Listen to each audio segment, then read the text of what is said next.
Pues sitio, asiento. Vamos a empezar muy pronto.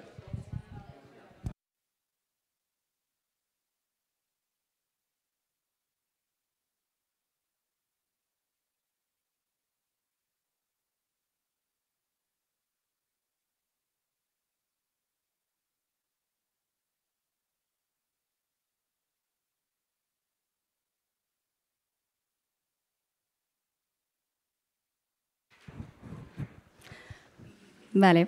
Hola a tothom, bon dia, buenos días, egunon. Benvingudes totes i tots a la jornada de treball garantit i de creixement. Ara anirem començant. Abans de fer-ho volem comentar un parell de coses. Primero, si no lo habéis hecho todavía, si no entendéis catalán o inglés, os animamos a tomar un receptor. Habrá algunas intervenciones en catalán y en inglés, entonces si queréis apoyo en alguna de las dos, ahí donde está Bruno podéis tomar un receptor. Si esto está solucionado, si no le comentáis a Bruno. También nos queremos presentar. Yo soy Mariona Bonsfills, miembro de Research and Growth International. Nosotros somos una asociación basada en Barcelona que trabajamos para promover una transición decrecentista mediante la educación política, la incidencia política, el trabajo en políticas públicas y la intercooperación con movimientos sociales. Hemos organizado esta jornada junto a la entidad REVO y esto lo hemos podido organizar en el marco de un consorcio europeo que se llama MERGE. Este es un consorcio donde estamos 16 organizaciones y universidades de alrededor de Europa y que trabajamos para analizar qué políticas públicas podrían promover a la vez el bienestar universal y también la sostenibilidad. Como sabéis, esta jornada forma parte de un ciclo de incidencia política que llevamos a cabo este año. Perdó, volia parlar en català. A 2025 i 2026. Aquest cicle el vam començar al juny d'aquest any i des de llavors hem organitzat dues jornades on plantejàvem la renda bàsica universal com una política que podia ajudar a promoure un decreixement just. I això ho vam fer juntament amb més de 50 membres de sindicats, societat civil, economia social i partits polítics. Aquest cicle d'inciència política l'estem duent a terme amb diferents objectius. Primer, volem establir un diàleg que perduri amb de nou sindicats, economia social i societat civil per entendre i estudiar quina mena de polítiques de renda, de treball i també d'indústria podrien ajudar a fomentar una transició decreixentista i feminista als nostres territoris. La recerca del decreixement cada cop és més extensa en aquest sentit, però ens fan molta falta col·laboracions com aquesta per realment poder contrastar amb la pràctica, adaptar i fer útil la ciència pels nostres contextos i les nostres organitzacions. També tenim un altre segon objectiu amb aquest cicle, que és que volem teixir ponts, aliances i relacions amb vosaltres per intercanviar coneixement, recursos i anar teixint vincles de suport mutu per avançar en tot el que ens permeti tirar endavant cap a un alliberament col·lectiu i també cap a una transició ecosocial. Llavors, en aquest sentit, per això ens fa molta il·lusió que estigueu tots aquí presencialment, perquè entenem que és molt important aquests espais de pont on ens trobem per realment poder entendre de quina manera podria el treball garantit generar aquesta conjuntura de forces que ens permetria realment, entre tots, fer aliances per tirar endavant aquesta transició. Llavors, moltes gràcies per ser aquí avui. I això és, de fet, també el tema d'avui. Com sabeu, els governs durant molt temps han promogut el creixement econòmic perpetu com a via d'aconseguir una pau social, entenent que només si les empreses generen benefici, la taxa d'ocupació serà alta i, per tant, es podrà mantenir la pobresa a ratlla. Aquest enfocament pressuposa, o sigui, condiciona l'erradicació de la pobresa, primer, el creixement econòmic que ha causat la crisi ecològica i, segon, també ho condiciona a expandir activitats lucratives i rendibles tant si són favorables a l'interès general com si són contràries. Llavors, és en aquest context que el treball garantit es presenta com una proposta que vol tallar el vincle entre el que seria la generació d'ocupació i el creixement econòmic i el lucre. Llavors, l'agenda d'avui, començarem ara amb la taula rodona, en què tres ponents ens parlaran de quina manera el treball garantit pot contribuir a una transició tant feminista com decreixentista. Llavors, a les 11:50 farem una pausa de cafè I després seguirem, ens dividirem en grups de treball per realment pensar com pot el treball garantit contribuir a la transició, també com pot reforçar el poder de negociació i de confrontació de les treballadores, la seva organització a l'economia social i també quina estratègia política ens fa falta. I dit això, passo la paraula a la meva companya Isaura i donarem pas a la taula rodona. Bon dia, moltes gràcies Mariona i moltes gràcies a tothom per ser aquí. Jo avui, abans de començar, volia fer un recordatori en relació a l'última vegada que vam ser aquí, que va ser just el dia després que van atacar la flotilla que anava fins a Gaza i llavors hi havia molta mobilització, hi havia l'agitació social. Sabem que vivim moments diferents, que s'ha fet un acord de pau que al final no arribarà a un lloc de justícia social, però volia també deixar una nota de que encara que als moments semblin que s'hagi calmat una mica les coses, que no deixem de posar les nostres samarretes de solidaritat en Palestina, de posar les nostres cofies, les arracades, el que sigui, i que no deixem d'organitzar-nos i sortir al carrer fins que no només Palestina sigui lliure, però tots els pobles oprimits. Dit això, per començar aquesta taula rodona, us presentaré l'Eduardo, que serà el nostre primer ponent. L'Eduardo és doctor en Economia i Empresa per la Universitat Autònoma de Madrid, és professor d'Economia i Hisenda en la Universitat Autònoma de mateixa i és membre del Consell Científic de l'Associació per la Tributació de les Transicions Financeres i l'Acció Ciutadana. A més d'això, és membre de l'associació Red MMT, que impulsa el treball garantit, i és director del programa de televisió en línia Econocrítica. L'Eduardo avui ens plantejarà com la política del treball garantit pot ser una mesura per promoure una educació plena sense fomentar el creixement. I tot això des de la seva perspectiva economista. Molt benvingut, Eduardo. Et recordo, tens 15 minuts y pues... Muchas gracias. Muchas gracias también a todos vosotros y vosotras por estar aquí. Para mí es una alegría poder participar en este evento con tan buen plantel. Y voy a ir al grano porque simplemente en 15 minutos pues, da poco tiempo a comentar tantas cosas sobre un tema complejo. Complejo porque igual que la renta básica universal necesitamos horas y días para explicarlo, y que la gente la entienda bien. Ocurre lo mismo con el trabajo garantizado y esto supone un problema porque encima tenemos que centrarlo en el aspecto ecológico o medioambiental de esta propuesta, que va a depender de los detalles con los que se acabe diseñando, porque hay tantísimas propuestas como sensibilidades. Por lo tanto, hay gente que tiene un enfoque que defiende el trabajo garantizado, que es como una propuesta de política económica para llegar al pleno empleo, desde lo público, pero lo defiende sin tener una visión ecologista, y hay otros que sí la tienen. Entonces va a depender mucho de cómo se diseñe el programa. Yo simplemente voy a repasar muy rápidamente los aspectos clave del trabajo garantizado para luego aterrizarlo en la cuestión medioambiental. Para ello recuerdo que las políticas típicamente keynesianas, que son la inspiración para el trabajo garantizado, que es una propuesta que nace desde el ámbito económico y por lo tanto tiene su inspiración en políticas o postulados keynesianos en este caso, podríamos utilizar el símil de una planta en una maceta que necesita una cantidad de agua para poder vivir.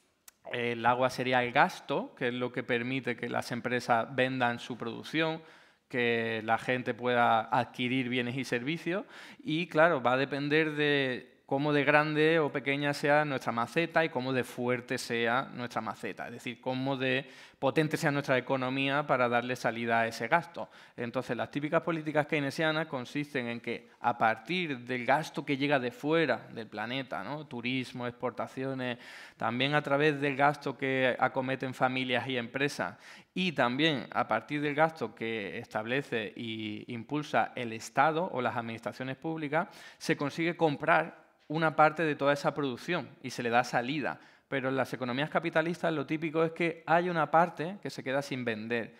Pues porque hay una manía rara de los seres humanos por ahorrar y no dedicar al consumo todo lo que ganan, y por otra serie de motivos en los que no me voy a meter. La clave es que eso es lo que explica que haya desempleo en nuestras economías capitalistas.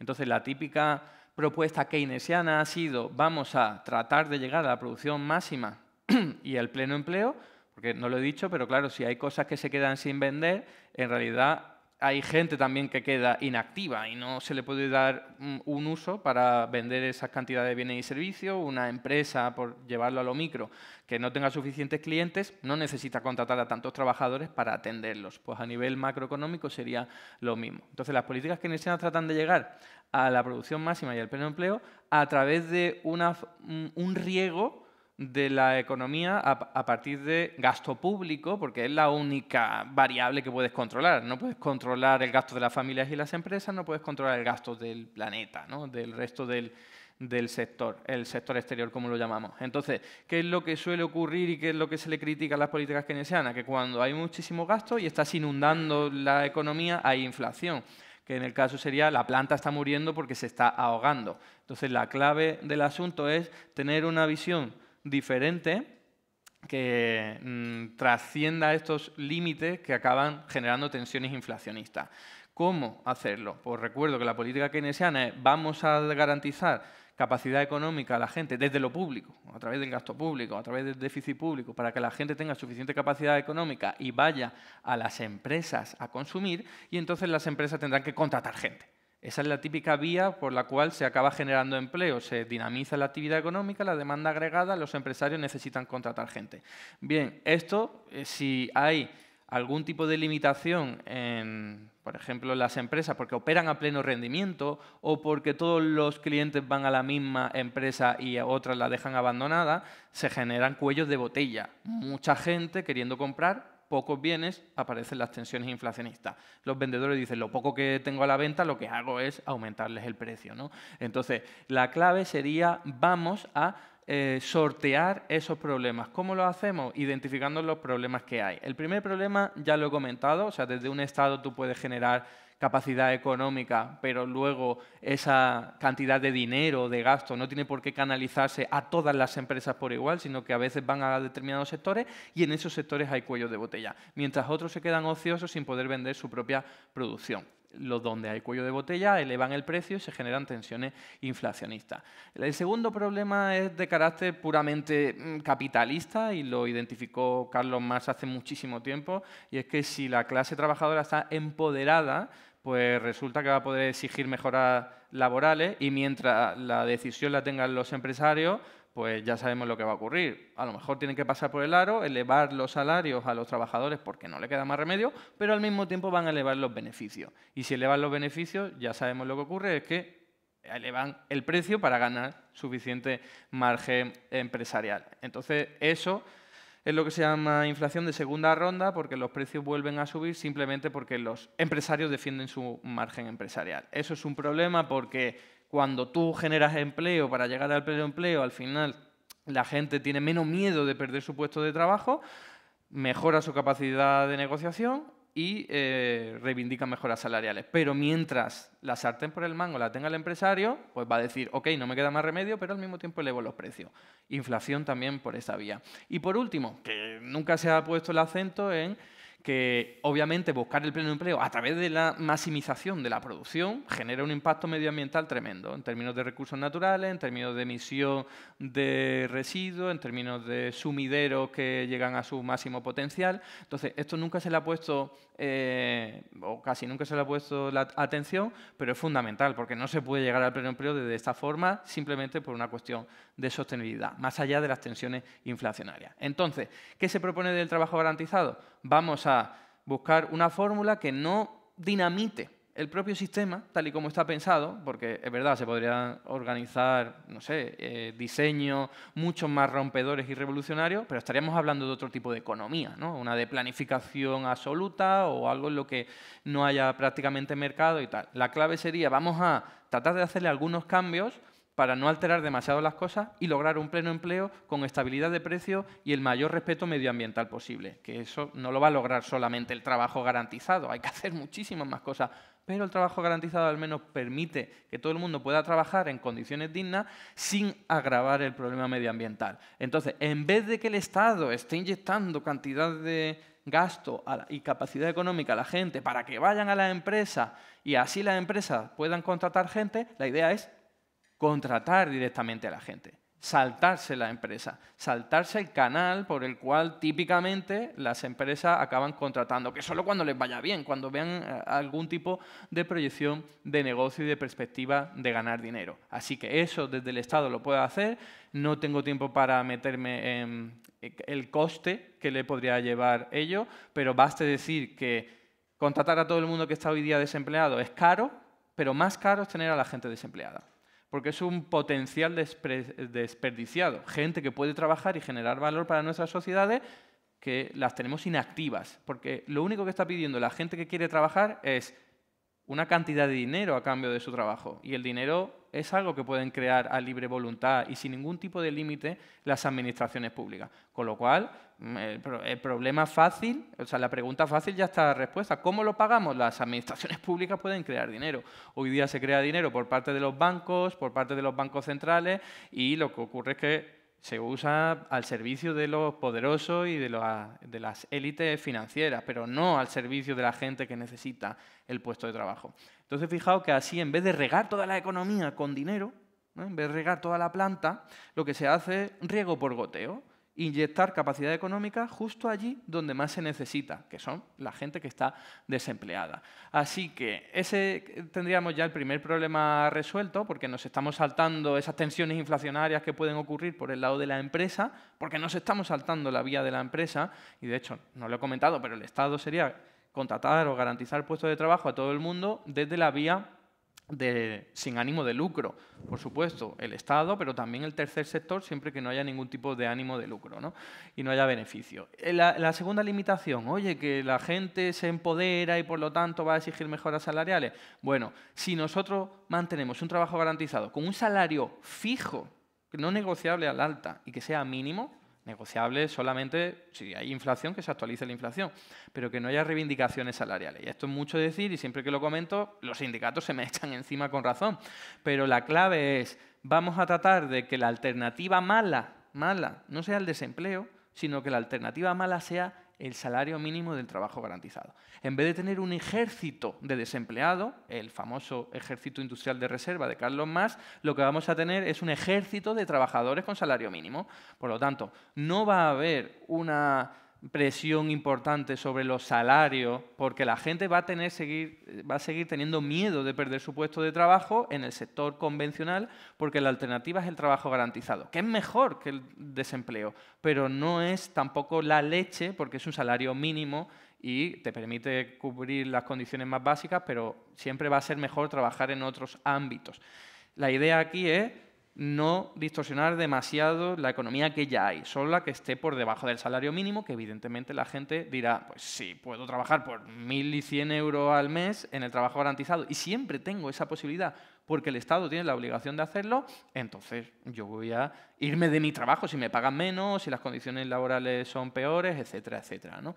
Y por último, hablando de tensiones inflacionarias, importante comentar que igual que en nuestras sociedades se manejan en torno al dinero, pero no tienen ningún tipo de anclaje, el dinero se crea y no se ancla en nada. Antiguamente se anclaba, por ejemplo, al oro, ¿no? Y decía, oye, pues tenemos una cantidad de oro y te la cambiamos por una cantidad de dinero. Pero hoy día eso ya no ocurre. La propuesta del trabajo garantizado es vincular la cantidad de dinero a las horas de trabajo.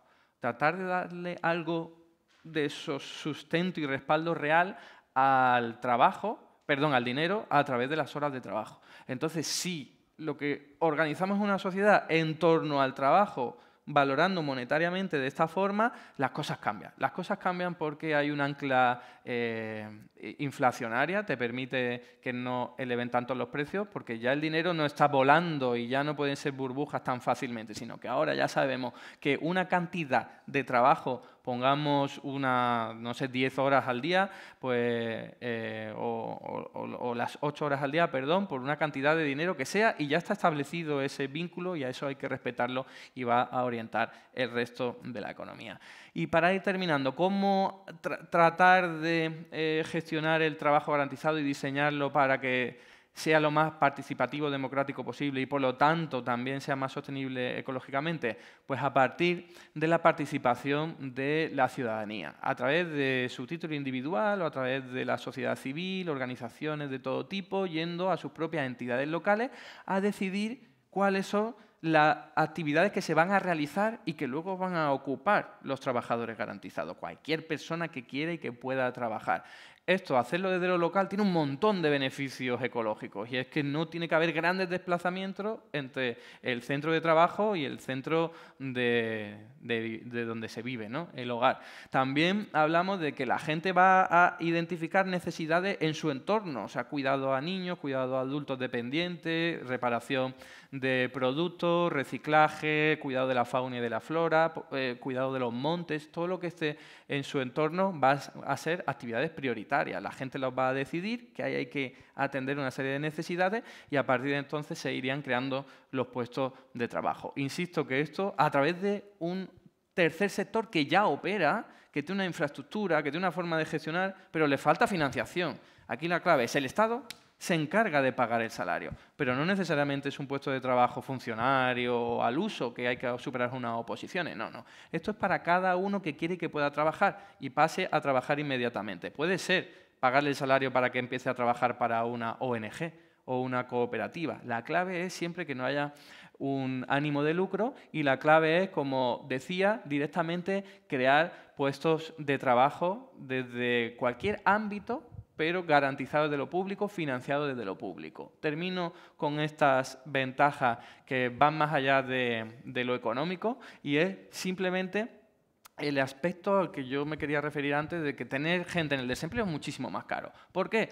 Porque ya hoy día en términos monetarios hay que pagarle prestaciones, subsidio de desempleo a la gente que está inactiva. Tenemos también mucho dinero dedicado a formación a gente que no encuentra un puesto de trabajo, pero que luego no lo va a encontrar porque ni siquiera existe. Entonces, dinero despilfarrado, por así decirlo. También a ayudas a familias con bajos ingresos, ingreso mínimo vital o cualquier otro tipo de ayuda. Eso es mucho dinero que ya utilizamos, que nos lo podríamos ahorrar si diéramos condiciones laborales más o menos dignas a todo aquel que quiera trabajar. Además, problemas derivados de tener un desempleo a largo plazo, que son problemas de salud mental. La gente que lleva muchísimo tiempo en el desempleo sufre mucho, se culpa a sí mismo de no ser útil y eso acaba repercutiendo en enfermedades físicas y psicológicas, por no hablar de que mucha gente se ve abocada a la delincuencia con tal de ganarse el pan, y eso es algo que nos podríamos ahorrar pues, en todo lo que tiene que ver a medio y largo plazo con fuerzas de seguridad y orden, trabajo social, atención psicológica,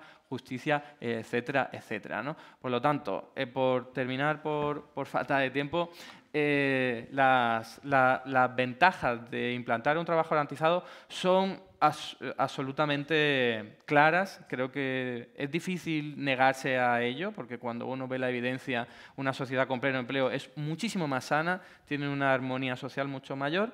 ¿Y cómo integrar esto dentro de la perspectiva ecológica? Pues si nos enfrentamos a un mundo en el que vamos a tener que transformar radicalmente nuestro sistema de producción y de consumo, mucha gente va a perder sus puestos de trabajo convencionales. La clave es no obsesionarse con qué hacemos, ¿vamos a mantener el puesto de trabajo? No, tenemos la alternativa para garantizar empleo a todo el mundo que quede desprovisto. Que obtener un empleo es mucho más que un ingreso, que sí que hay alternativas de renta básica que están muy bien, pero la clave es hay mucho trabajo por hacer para sobre todo enfrentarnos a los riesgos ecológicos que existen, y eso es algo que se podría lograr a través de trabajo garantizado. En vez de darle dinero a la gente para que no se muera de hambre, es darle dinero a la gente a través de un trabajo útil, social y ecológicamente, porque hay mucho trabajo por hacer.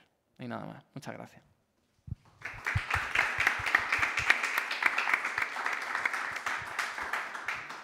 Bueno, primer moltes gràcies per haver-te mantingut en els 15 minuts. Increïble, realment. Molta informació.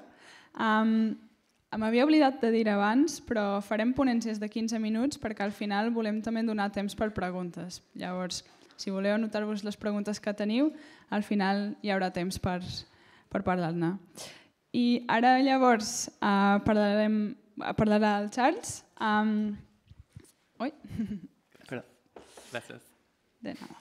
El Charles és doctorant en el projecte Post-Growth Deals en la Universitat Autònoma de Barcelona i treballa per formalitzar les polítiques que constitueixen les propostes fonamentals per a una transformació socioecològica europea i per entendre com haurien de canviar les institucions europees per implementar aquestes polítiques.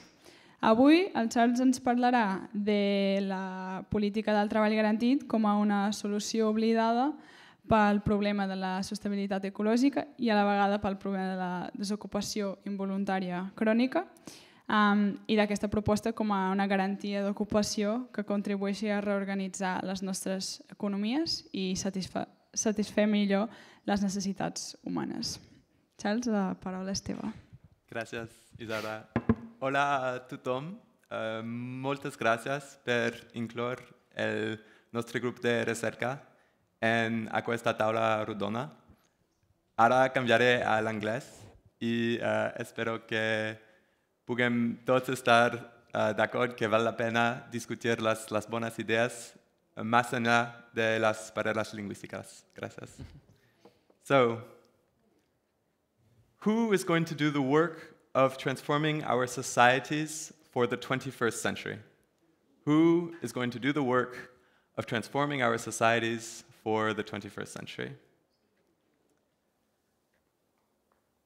I have already heard from Eduardo what the job guarantee would look like and what its economic impacts will be. So I'm grateful that we are on the same page, that the problem is not how we pay for it. It is clear that it requires public funding, and I'm glad that we both agree that we need to think carefully about the impacts of this program on inflation and other macroeconomic implications. And at Research and Degrowth, we do think about a deeper economic transformation, but these problems remain throughout any kind of social ecological transformation.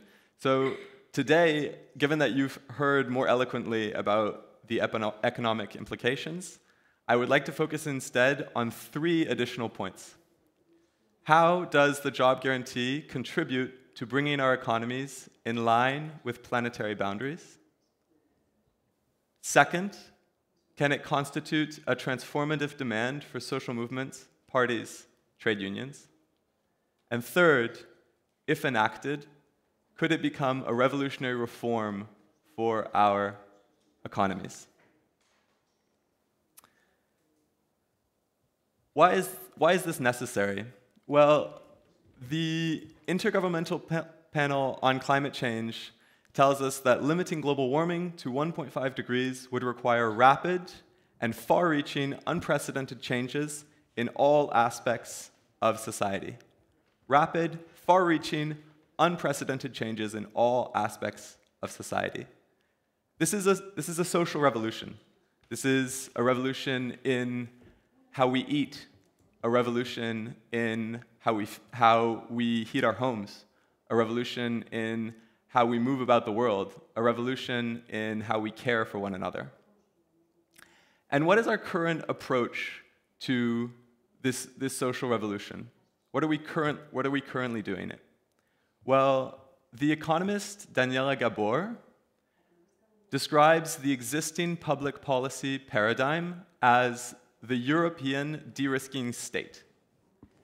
And it means that instead of providing the required public investment that Eduardo was describing, our governments make these investments in schools, in hospitals, in roads, in nature restoration, attractive to private capital. And we know that to some extent, this is working. Year after year, the share of renewables-based energy systems feeding into Spain's electricity grid is rising. So the government has made these investments attractive to private capital, and private companies are investing. This is what private companies do. They produce commodities that are profitable. If a commodity is not profitable, it cannot be produced by the private sector because these companies will be outcompeted.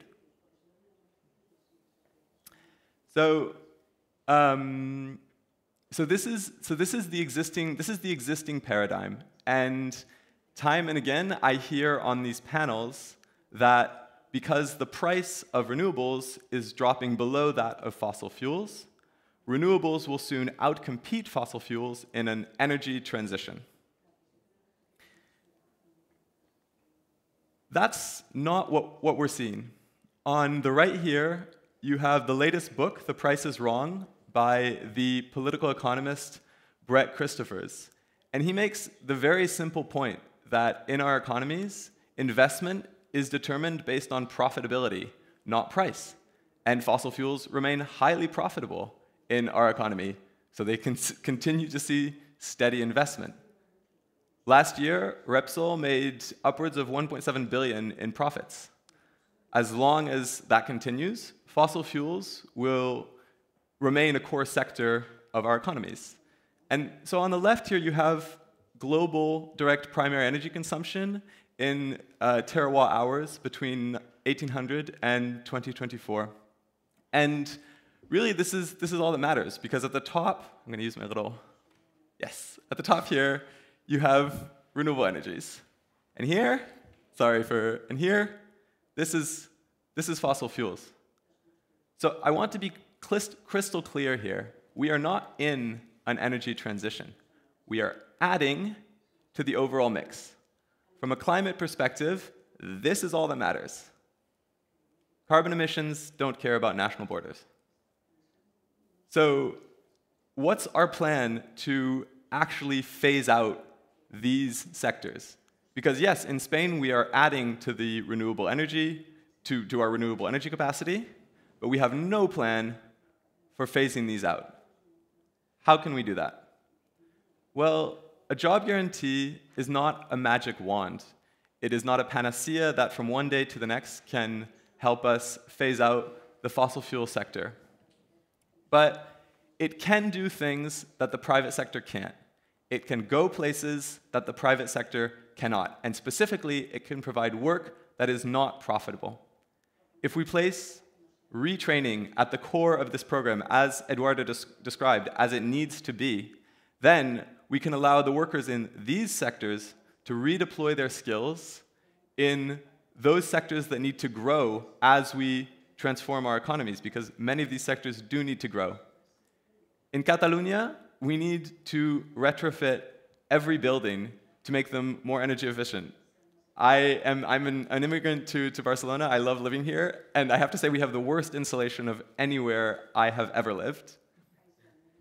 If any of you commute to work on the train, we know that in Spain we have a high-speed train network, which is wonderful if you need to get from Madrid to Barcelona, as you both did this morning. But what if you don't live or work in Barcelona? What about the rural communities in this country? These places are not connected to high-quality public transport because it isn't possible. And this is why we need a job guarantee, to build out the universal public services that we all deserve. In our research on the REAL project at ICTA UAB, we view the job guarantee as fundamental to providing the labor required for the industrial policy of the 21st century. It needs to be funded by the government, as Eduardo said, because most of the work that is required in the 21st century is generally unprofitable. Adoración, I think we'll talk about it. Care work, social adult care, child care, nature restoration, building healthcare systems that are resilient to the possible emergence of a new pandemic, climate adaptation. How many of us actually feel that our work contributes to confronting the great challenges of our time? So this leads me to my second point, which is that the job guarantee constitutes a non-reformist reform which, if enacted, could could transform our economies and open up space for social ecological transition from the bottom up. And this idea comes from André Gortz, who was the first person ever to use the term degrowth. And actually, André Gortz is a nom de plume. His actual name is Gerhard Hirsch, and he did most of his work with his longtime spouse, Doreen Kerr. But she doesn't get any of the credit for the ideas of André Gortz, so I put them both up here. And they argued that the labor movement, and I know there are representatives of the labor movement in the room today, need to identify proposals that are not simply good policy, but that subvert core capitalist logics and create space for further transformation. The job guarantee is a prime example of these kind of non-reformist or revolutionary reforms. And to understand why, I would like to go back a little further and talk about Michal Galetzky, who wrote a beautiful essay that I'm sure Eduardo knows, called The Political Aspects of Full Employment in 1933. And Eduardo has already talked about these Keynesian public policies. And Galetzky also thought that the recovery from 1929 and the Great Depression, the New Deal and the Marshall Plan, had shown that governments could use public spending to achieve full employment, but that this had radical implications for power dynamics in the economy, and you also talked about this, Eduardo.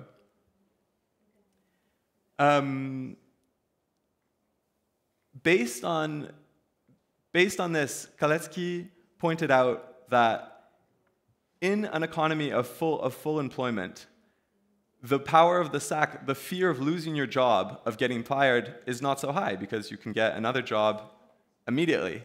And this contributes to the collective bargaining power of workers as a whole, who can now demand higher wages, better working conditions, more workplace democracy. We view the job guarantee as a potential non-reformist reform because it could be used as a vehicle for rolling out a host of other proposals, including working time reductions. Numerous studies have shown that workers working 30 hours per week are just as productive as those working 40. Working time reductions also have tangible social and ecological benefits, including reduced stress to reduced air pollution.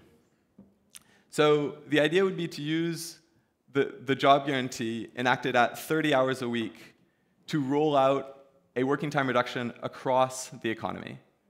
How does that work? Let's say that the government is paying me a living wage to build solar panels for 30 hours a week. Well, then I'm not going to go work for Burger King working 40 hours a week at lower pay. So now the private sector has a benchmark set by the government that it has to compete with. And so this logic is precisely why the job guarantee constitutes a non-reformist reform that could catalyze deep social ecological transformation. And this leads me to my last point, which, so this is just, I forgot to change the slide. I'll leave that there for a second. Mm-hmm.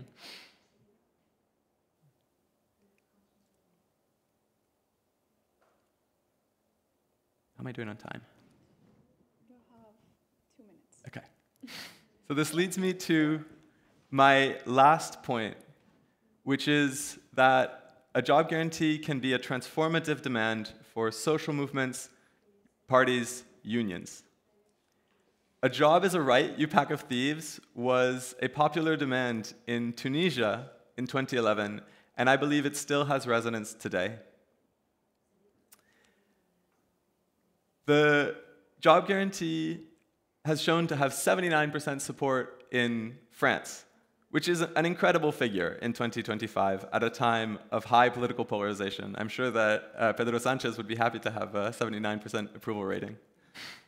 And it's interesting because his government in Madrid looked into the possibility of enacting a job guarantee and decided it wasn't necessary. Not necessary at a time when 1 in 10 workers in Spain cannot find work, at a time when those who can are often underemployed in work that is precarious and low-wage. And this is the power of the job guarantee as a demand for our social movement, because it speaks to everyone who has ever struggled to get a job. It connects with not just those who are unemployed, but those who are stuck in jobs that they don't want. We all deserve to work with dignity, knowing that we are part of confronting the greatest challenges of our time. I'm happy to go into greater detail about the specifics of implementing this program and to provide the empirical evidence of existing job guarantee schemes in place today from India to France. But I've already been talking for a long time, and I know that Adoración has far more interesting things to tell you all. So I'll leave it there for now, and I'm looking forward to hearing what you're still curious about. Thank you to Izara, thank you to all of R&D for putting on this wonderful event. Y moltes gracias a tots per escoltarme més enllà de las barreras lingüísticas. Gracias.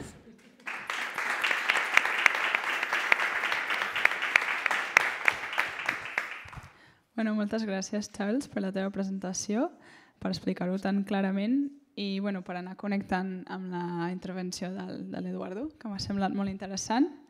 Com ha dit el Charles, ara parlarà l'Adoración, que l'Adoración Woman s'està connectant amb nosaltres des d'Equador.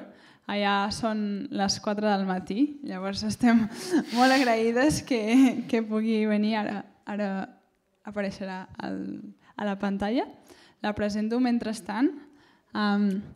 L'Adoración és catedràtica de Dret del Treball i de la Seguretat Social a la Universitat de València i té 2 doctorats en Dret, un per la Universitat de París i un per la Universitat de València. És coordinadora del grup de treball del Consell Latinoamericà de Ciències Socials, denominat Quin treball per a quin futur, i estudia o fa recerca sobre l'esclavitud contemporània i l'anàlisi feminista del dret al treball. També és actualment la consellera de Treball, Migracions i Seguretat Social en l'Ambaixada d'Espanya a Equador. Avui ens parlarà de quins debats crítics contemporanis s'estan duent a terme avui dia entorn del treball garantit i sobre la seva compatibilitat amb la justícia social, la justícia de gènere i la justícia ecològica. Moltes gràcies, Adoración. Te paso la palabra.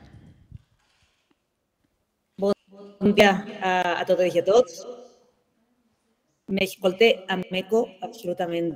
No sé si podem arreglar això. O això és de la distància. Ara millor. Ara molt millor. Bueno, m'escolteu bé ahí? Sí, no? Sí. Perfecte, ara sí, ara ja he apagat el micro. Bon dia a totes i a tots. Vaig a passar-me al castellà, però abans volia, no? És una alegria estar una mica en la terra, encara que siga tan distant, i poder compartir aquesta taula amb 2 persones que conec, especialment a un tema que va ser un tema d'investigació fa anys i que tornar a repensar ara el treball garantit ens porta a reflexions molt més actualitzades i molt més del nostre temps de les que fèiem fa ja més de 10 anys.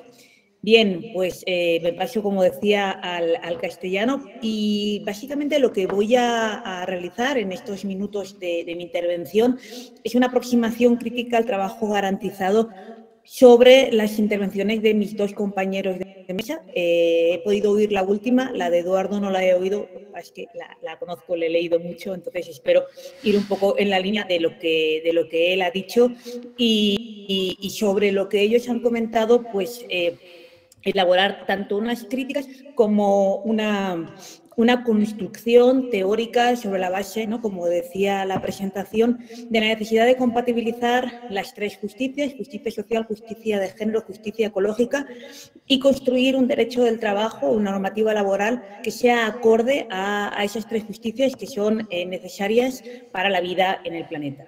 Hace aproximadamente un año se convocó por el Ministerio de Trabajo y Economía Social un congreso, un macrocongreso en Madrid, internacional, en donde se firmó una Carta Global de Derechos Laborales. En esa Carta Global se pretendía esbozar un suelo mínimo, más allá de los que tiene la OIT, con un diagnóstico sobre los retos actuales y los problemas actuales del derecho del trabajo y con unas propuestas. El diagnóstico estaba claro y el diagnóstico revela una situación de cambio profundo, de transformación profunda, a la cual el derecho del trabajo tiene que adecuarse. Los fundamentos de la sociedad salarial, como sabemos, se han ido derrumbando. La desregulación, la globalización, la degradación del poder sindical, la reducción de estándares laborales, todo esto lo tenemos claro, pero ya no son los únicos retos del derecho laboral. De hecho, el desempleo ya no es, ni mucho menos, el reto del derecho laboral, ni el desempleo, ni la precarización, al menos no en el momento actual del Estado español. En el momento actual del Estado español, pensando desde lo local, pero desde luego también con la perspectiva global, creo que es ya absolutamente evidente que todo lo que planteamos en el siglo XX, donde se construye el derecho al trabajo y las normas laborales, está vinculado a la insostenibilidad, tanto de género como planetaria. Es decir, aquel glorioso estado social en el que se construyen las normas laborales está vinculado a la productividad, el crecimiento sin fin, el obrerismo, el patriarcado, la invisibilidad y desvalorización de los cuidados y el extractivismo en todo el planeta. En ese sentido, en la actualidad lo que encontramos es esa triple crisis que ya no se puede leer únicamente desde el punto de vista social. Y el derecho al trabajo nace fundamentalmente para garantizar una justicia social, que no de género, una justicia social para la mitad de la población, y sin ver el planeta y sin ver la depredación. Y la crisis ecológica global, como nos está contando hoy en día la intervención anterior, es quizá el mayor reto al que nos enfrentamos, pero tampoco puede enfrentarse, desde luego, desde el punto de vista laboral, como una crisis aislada. Creo que crisis social, crisis de género, crisis ecológica son episodios convergentes de un despojo, de un momento de despojo acelerado de la vida y de la naturaleza, y es una crisis epocal a la cual el derecho se enfrenta y particularmente el derecho al trabajo. Con todo este diagnóstico, hace un año, ¿qué soluciones dábamos en esa carta global? Bueno, pensábamos que teníamos que democratizar el trabajo y para eso es imprescindible seguir trabajando desde los movimientos sindicales y sociales en conjunto. Y enfrentábamos estas tres transiciones, ¿no? Cómo compatibilizar la transición climática con el ensanchamiento de los derechos laborales, de justicia social y justicia climática, cómo despatriarcalizar el trabajo y las normas laborales desde un punto de vista de la perspectiva feminista y cómo esta perspectiva feminista debería compatibilizarse con la justicia social y, por supuesto, cómo hacer esto de manera global. En otras palabras, el objetivo clásico de justicia social se debe enunciar conjugado con la justicia ecológica, con la justicia de género, declinándose en plural en el plano global, sindical y regulatorio.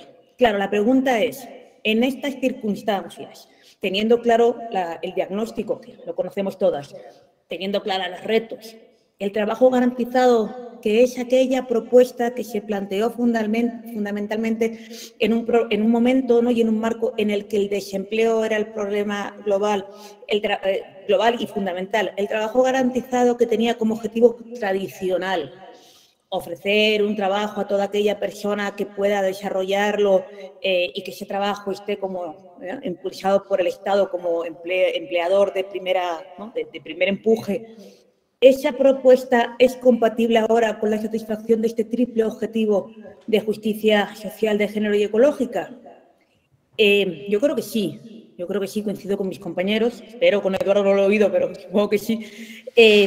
Pero requiere, creo que un cambio de paradigma absoluto de los planteamientos tradicionales y una asunción de que el objetivo de pleno empleo no es un objetivo en absoluto aislado y que además el trabajo garantizado ha tenido enormes críticas derivadas de movimientos sociales importantísimos en nuestro hoy, porque están empujando los cambios fundamentales del derecho laboral y que, por tanto, además, esta enunciación actual del derecho al trabajo debe realizarse, por un lado, como ya anunciaba el primer título de mi ponencia, desde los feminismos, en particular desde el feminismo jurídico, pensando que el derecho, en particular el derecho al trabajo, no es un derecho neutro, es un derecho que sigue siendo androcéntrico patriarcal, es un derecho que tenemos, por tanto, que cambiar para que sea realmente ese instrumento de justicia de género que no lo ha sido a lo largo de su historia, pero también tenemos que ecologizar el derecho al trabajo y plantearnos que o gran parte de los ejes de construcción de ese derecho laboral democrático de posguerra, que es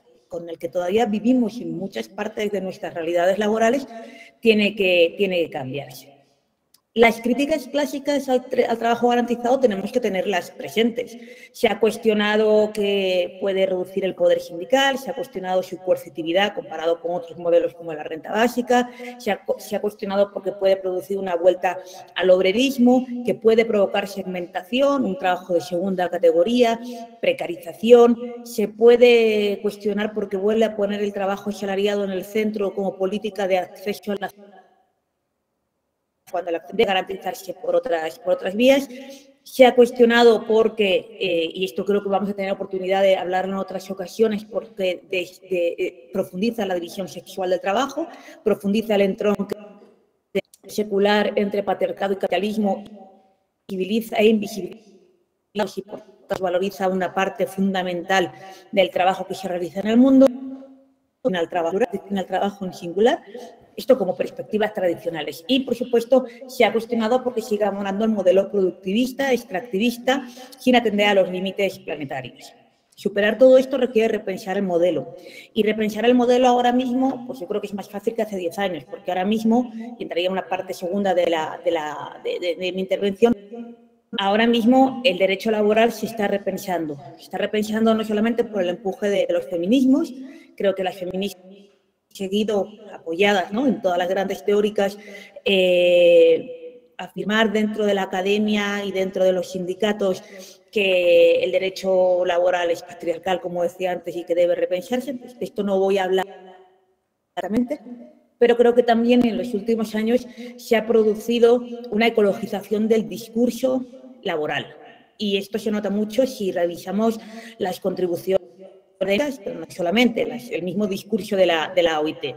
La Organización Internacional del Trabajo ya ha utilizado el concepto de justicia social vinculado al concepto de justicia ecológica, al concepto de empleos verdes y no como greenwashing, como algo realmente que tiene una entidad, que ahora la veremos. Y la OIT lleva afirmando desde hace ya más de una década que hay una serie de muchos millones, 80 millones de empleos que pueden perderse hasta 2030 por efecto, ¿no?, directo del cambio climático, pero que también pueden crearse más de esa cantidad de empleos si realmente se planifica una transición, una ecologización de la vida, por tanto del trabajo, de manera justa. Además, la OIT viene advirtiendo lo que muchos de nuestros sindicatos trabajan de manera intensa y que es fundamental, y que el Ministerio de Trabajo también ha tomado medidas, que es climático para las personas que trabajan. Por tanto, tenemos como dos grandes vías. Por un lado, el trabajo representa un riesgo para la vida en el planeta y requerimos replantear el trabajo para que sea compatible con la vida en el planeta, sí.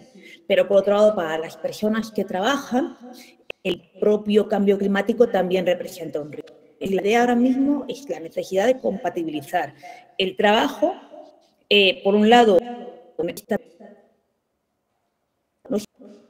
las instalaciones que trabajan, y además hay una cuestión fundamental central, la desigualdad profunda entre quién contamina, quién está colaborando más a este desastre ecológico global y quién está sufriendo los perjuicios. Las clases sociales que más contaminan, las clases sociales que más están contribuyendo a la crisis ecológica global son las que más se benefician de ello y las que menos perjuicios sufren. En ese sentido, una transición ecológica no puede realizarse sobre las espaldas de las que trabajan.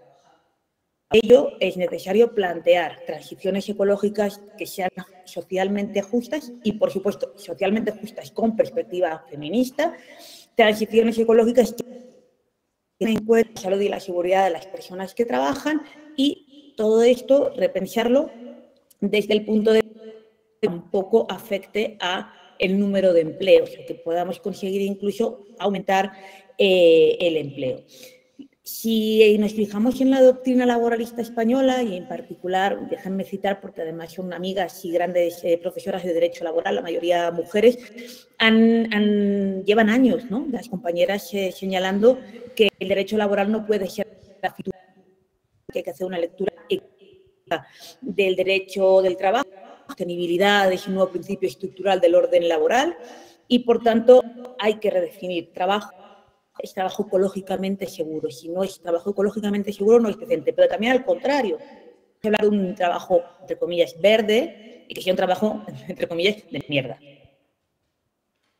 Roja del derecho del trabajo, y esto nos lo señala Antonio Bailos, que además es mi maestro, nos dice que el derecho del trabajo tiene que tener ahora mismo muy claro que la sostenibilidad ambiental y el trabajo decente son un binomio inseparable. Para mí son un trinomio porque debo añadir género. En ese sentido, tenemos claro que desde el punto de vista laboral estamos ya pensando que la política de empleo debe orientarse hacia actividades en calidad de la vida, tanto en materia de cuidados como en materia ecológica, reparación, regeneración, cuidado, desmercantilización, etcétera. Solo un trabajo ecológicamente seguro, y la ecologización tiene que ser transversal, es compatible con la transición justa, y la transición justa, como la define la OIT, es el proceso de transformación hacia economías sostenibles, inclusivas y resilientes que aseguren el trabajo decente para todas y todos. En estas instancias, el trabajo garantizado parece, si es capaz de no caer en el greenwashing, si es capaz de no caer en el obrerismo, si es capaz de no caer en el patriarcalismo y, sobre todo, si es capaz de no caer en el productivismo y tener claro la necesidad de los planteamientos que acabo de mencionar, la ecologización, etcétera, pues el trabajo garantizado es óptima. Como trabajo garantizado desde el punto de vista laboral, no tenemos en España ninguna experiencia que se haya realmente en marcha ese marco laboral. A nivel internacional, lo que tenemos como experiencias, por ejemplo, tenemos la experiencia de la India, que tiene un trabajo garantizado a nivel rural, con muchísimas zonas, ¿no?, y sencillamente hay una garantía justiciable, real, de trabajo a nivel rural. En Argentina han tenido una tradición larga, desde el plan de jefas y jefes del hogar del año 2002 hasta la potenciar el trabajo actual. O sea, con el gobierno de Macri se ha diluido evidentemente la cosa. Y luego también encontramos otras experiencias de Le Territoire Zéro Chômeur de Londres, de Francia, con otras, creo que hay otras experiencias en Escocia o en Austria, todas experiencias piloto, todas experiencias en Europa de pequeña circunscripción. Las experiencias en Latinoamérica, la Argentina en particular, a nivel teórico han sido interesantes, no tan exitosas, y todas han recibido críticas. La Argentina ha recibido críticas por convertirse en algo más inherente al asistencialismo que un verdadero plan que conceptúe el trabajo garantizado como esa herramienta de transformación que puede ser. ¿Qué propuestas se han hecho en el ámbito jurídico español?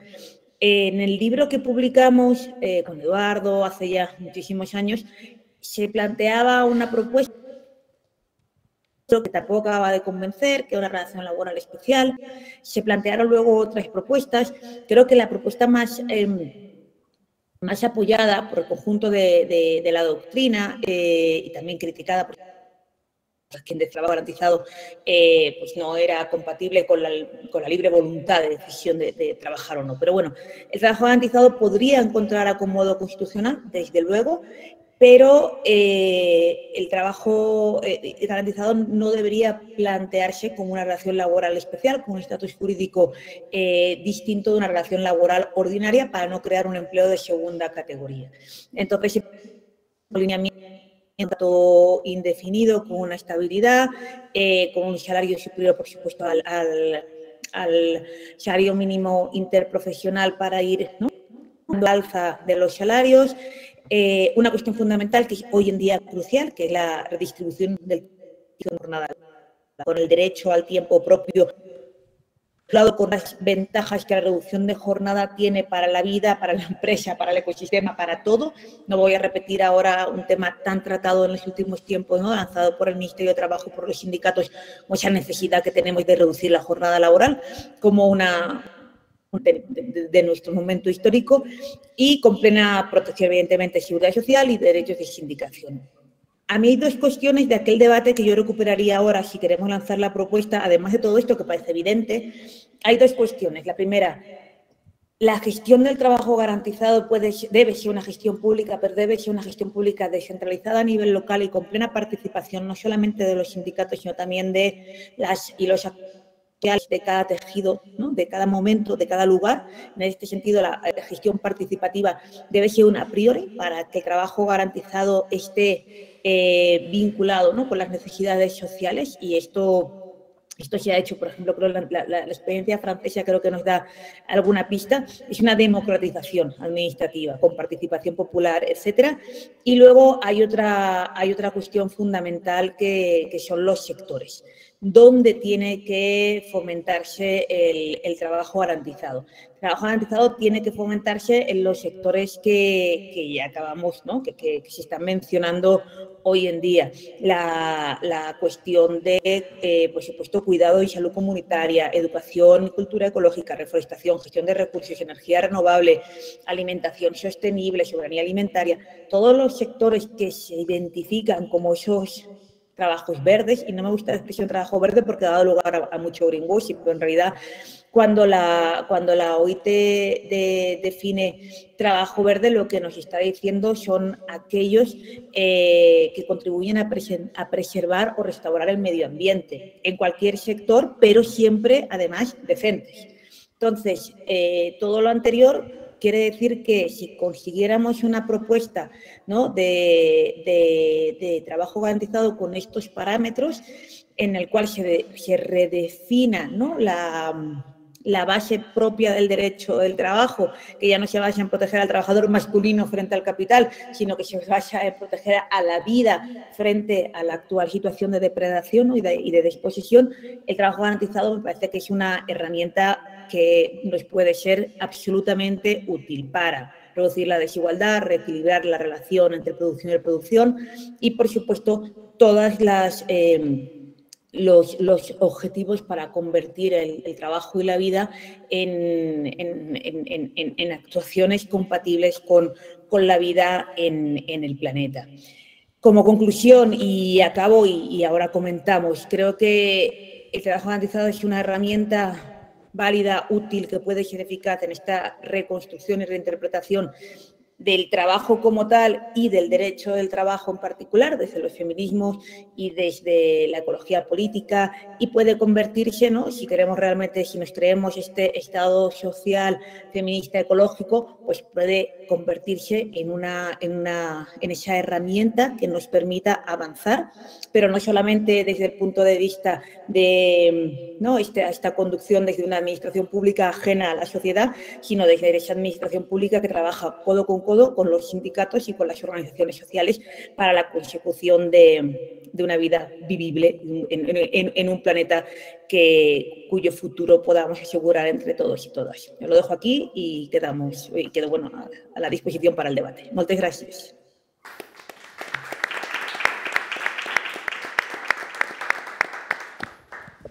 Moltes gràcies, Adoració, perquè ens has explicat.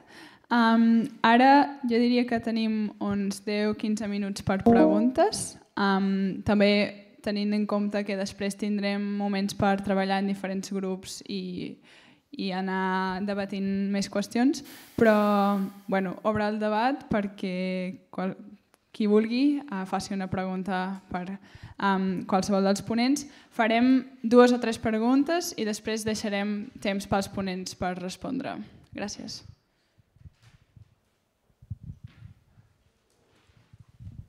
Hola, moltes gràcies per les ponències. Jo tenia 2 preguntes, com 2 blocs.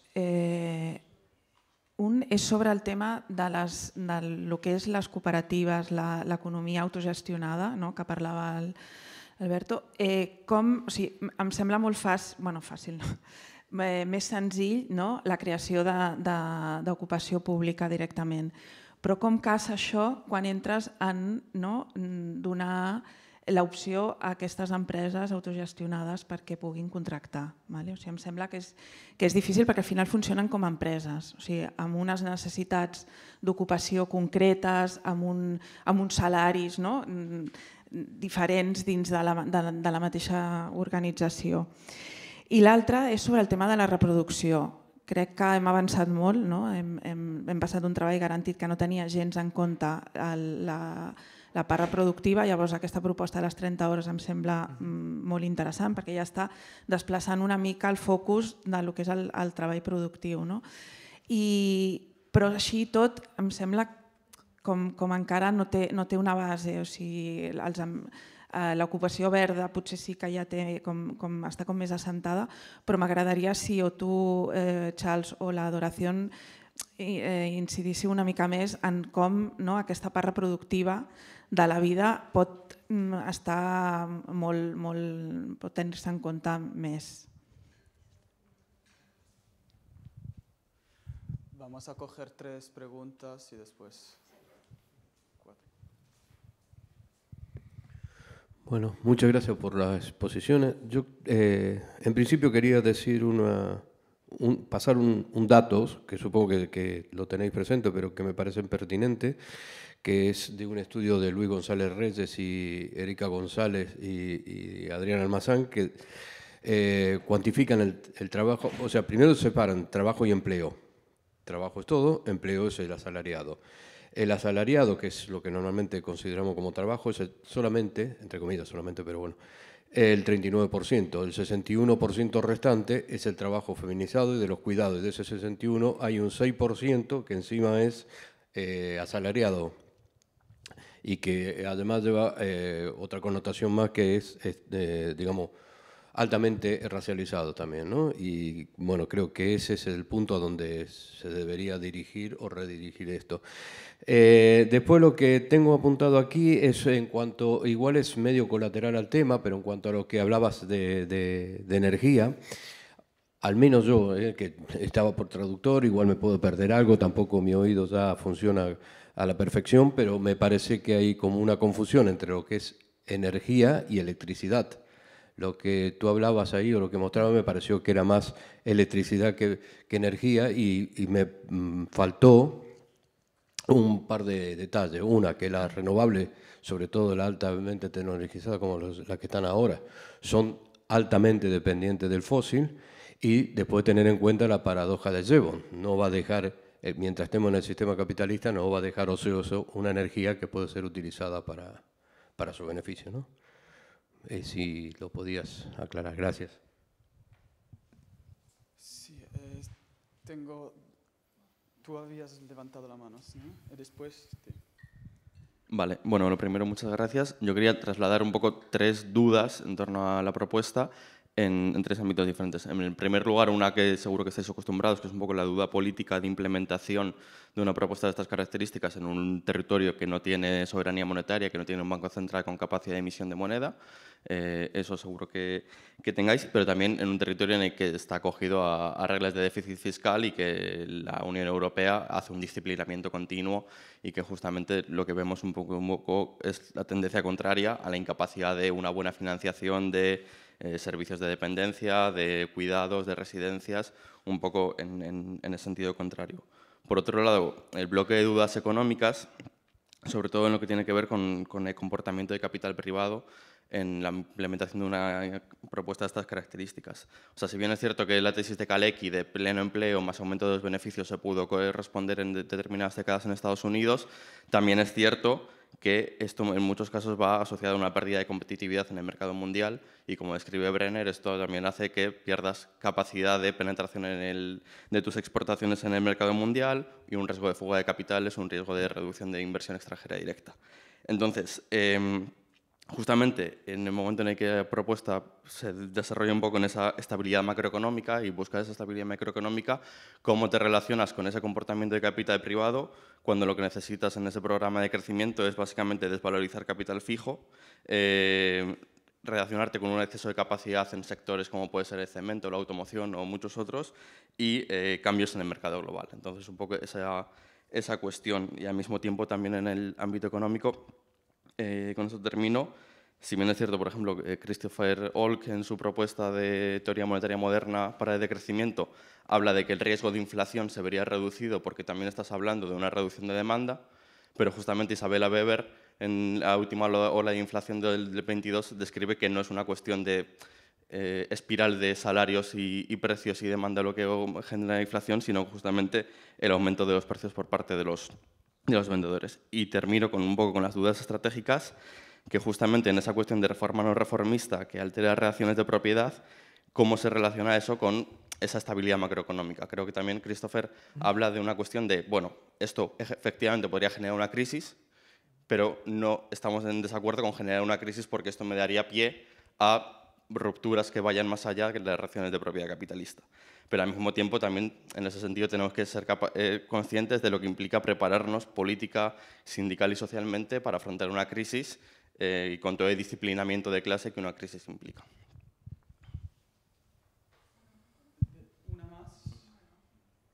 ¿O queremos...? Respondemos y ¿no? Otras tres, ¿no? Hacemos así, empezando de ti.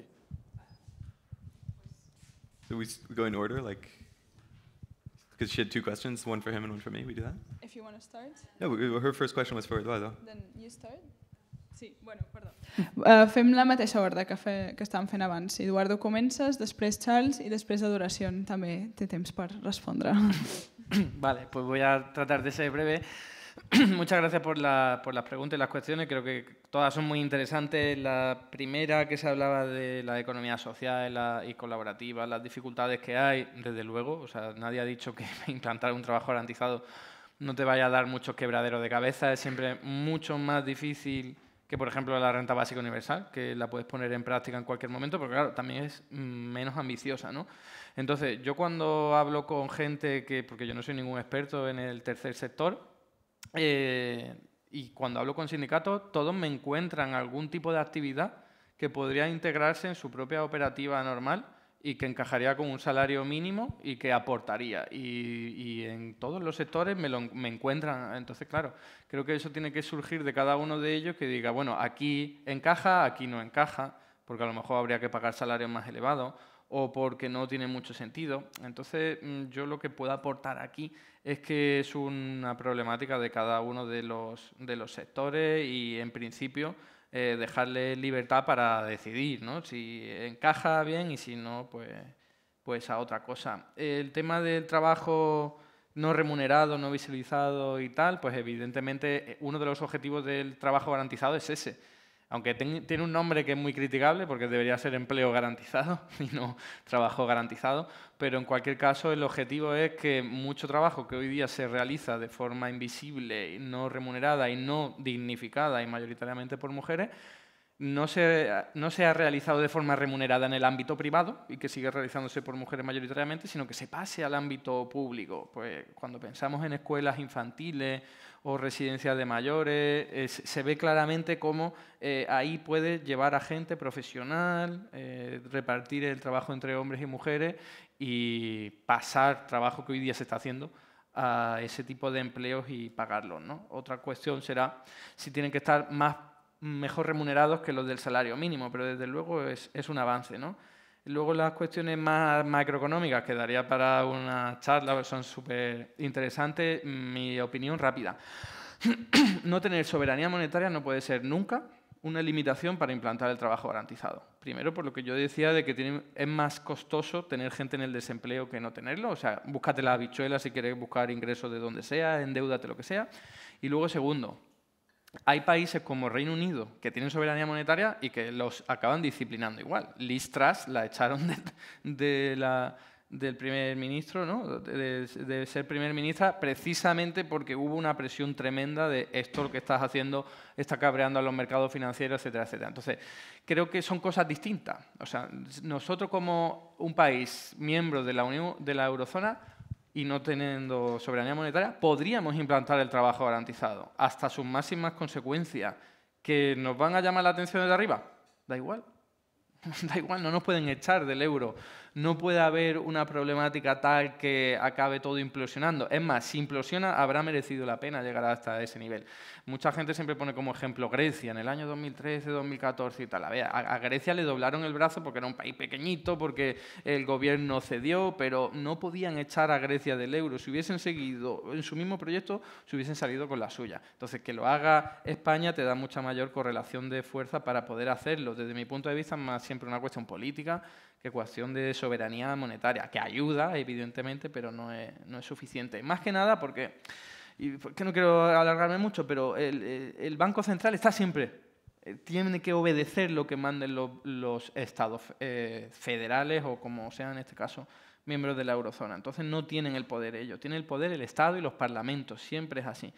Y en tema de competitividad, a mí es que no me preocupa mucho la competitividad, si se pierde o no, es siempre muy especulativo porque no podemos saber qué ocurriría. Hay muchos autores del trabajo garantizado que dicen una economía con pleno empleo te va a generar mucho más dinamismo económico y muchas empresas transnacionales incluso van a querer venir a invertir porque van a tener aseguradas sus ventas, porque van a tener una economía mucho más próspera en el que no haya desempleo, en el que la gente esté trabajando con capacidad económica. Entonces, como es especulación, yo la verdad que prefiero ser optimista sin amargarme con eso, que perdemos competitividad y que la idea sería que todos los estados tuviesen relaciones no mercantiles, no capitalistas, ¿no? En el que si nos falta algo, que nos lo presten o nos lo cedan a través de otro tipo de negociaciones, ¿no? Y por último, el tema de Isabella Weber y su investigación, que es súper fundamental, creo que se centra en una cuestión coyuntural, y ella misma lo dice, ¿no? Bueno, y su compañero también.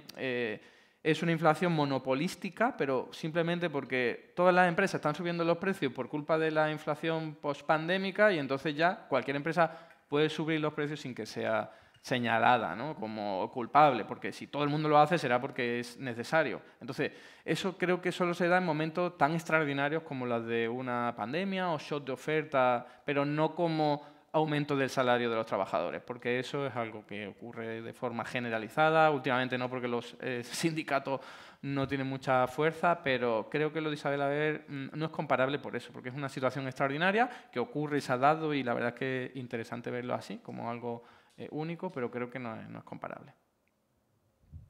Muchas gracias. Charles? Yeah. All right, Alison? Oh, bueno.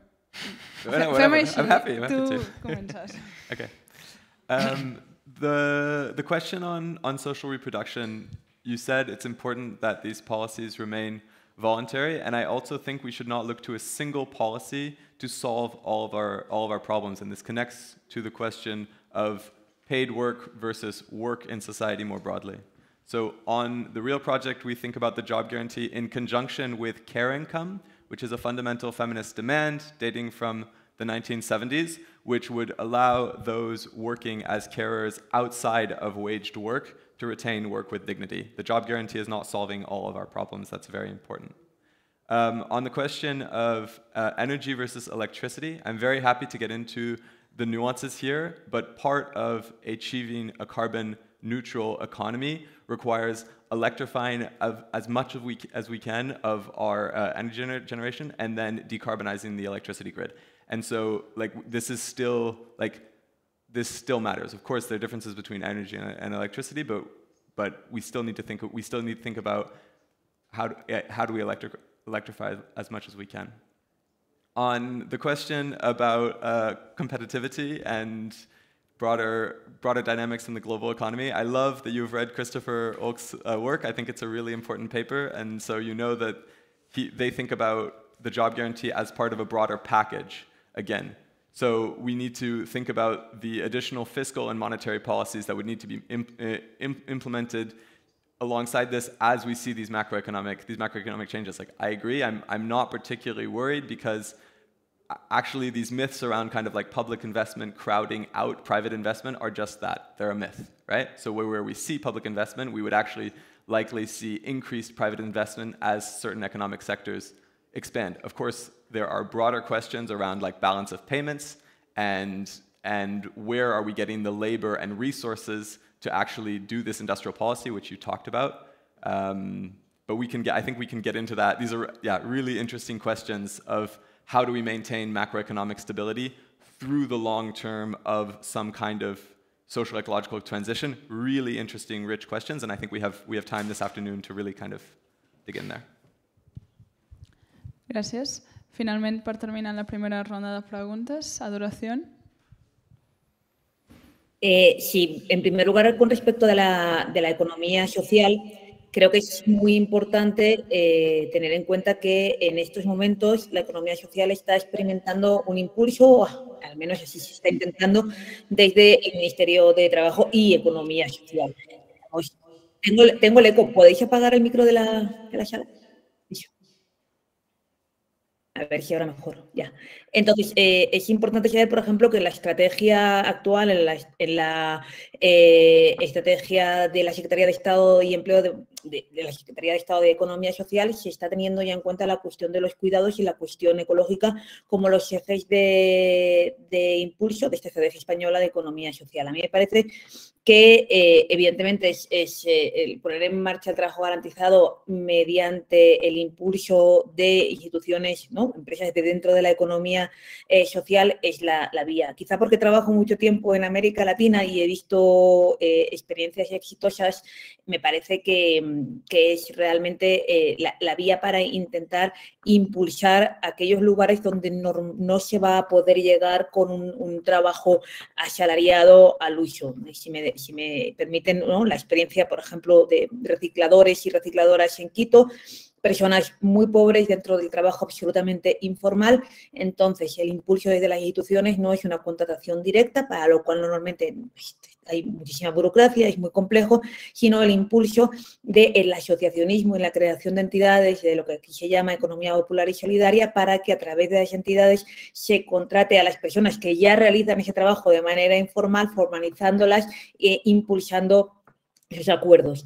En la propia estrategia de economía social en España se habla clarísimamente, por ejemplo, que a mí me parece muy interesante, que es la contratación pública responsable. Esa contratación pública responsable que promueve criterios sociales dentro de la economía social es la que nos puede, ¿no?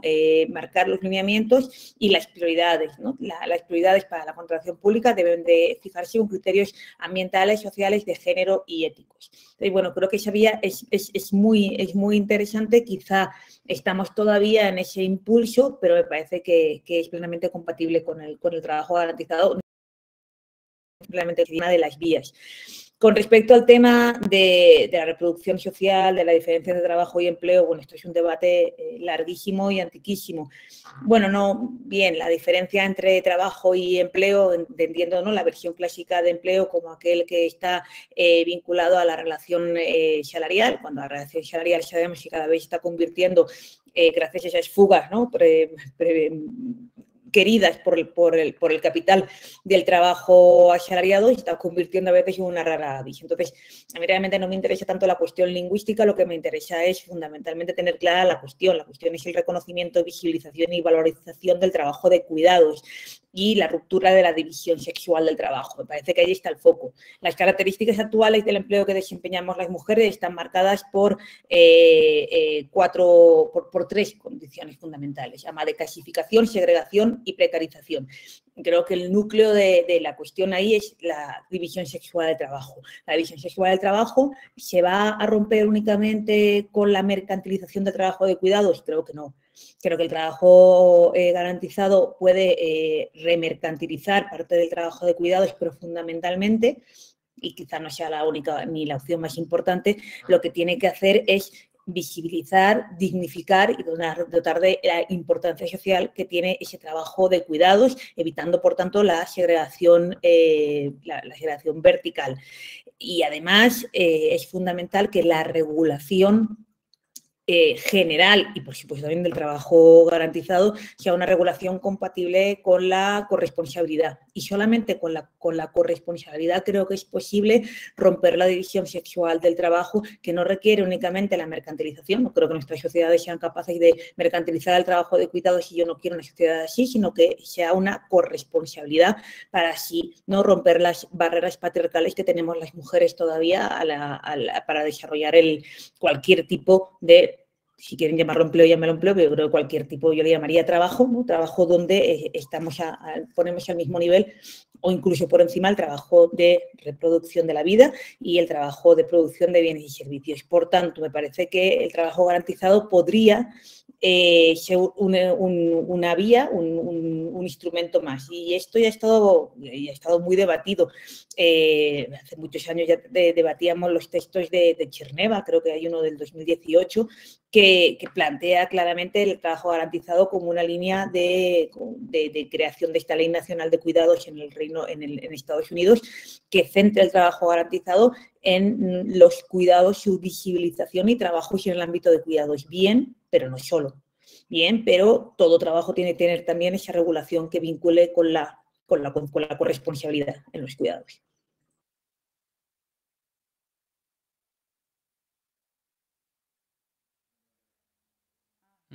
Bueno, ara sí. Perfecte. Pues tenim temps per fer una ronda més de preguntes. Llavors, ja tenim dues mans.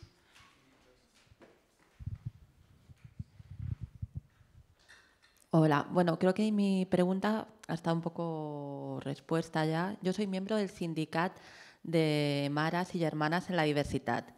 Nosotras somos madres y hermanas de personas con discapacidad o gran dependencia a nuestro cargo.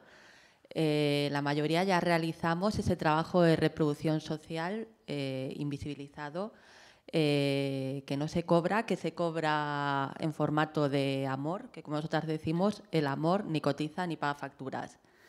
Y obviamente reclamamos pues, muchos cambios. También hay una parte que se ha mercantilizado de este trabajo de cuidados y lo que se ha provocado pues, es una precarización y racialización y feminización de ese trabajo. Y además, los servicios que se dan a las personas en situación de vulnerabilidad que nosotras cuidamos, que es un trabajo esencial, esos servicios que se dan a través de esa mercantilización que recibe esos salarios precarios son servicios de muy baja calidad. Que este es otro tema que me preocupa de si nosotros contemplamos el trabajo garantizado con un salario que no se puede tocar, con un salario de segunda categoría y consideramos que el sector de cuidados es un nicho sobre el cual se va a desarrollar ese trabajo garantizado, es que es un trabajo muy importante que requiere mucha formación, que requiere años de dedicación y que requiere una gran calidad. Entonces, no puede ser un trabajo de segunda con un salario mínimo el que se haga para realizar este tipo de empleo. Tiene que haber una gran incidencia en la formación y en la valorización a nivel social de este trabajo, que es algo que no existe. Vamos, estamos años luz, o sea, probablemente estamos más años luz de esto que del trabajo garantizado, porque es así. Y claro, nosotras que trabajamos en esta situación de semiesclavitud, mi trabajo es, voy a lo micro, yo trabajo 24 horas, 7 días, 365, porque una persona en situación de dependencia, da igual la casuística que haya, que si es necesario ese cuidado se tiene que proporcionar, porque hay una necesidad vital ahí de soporte.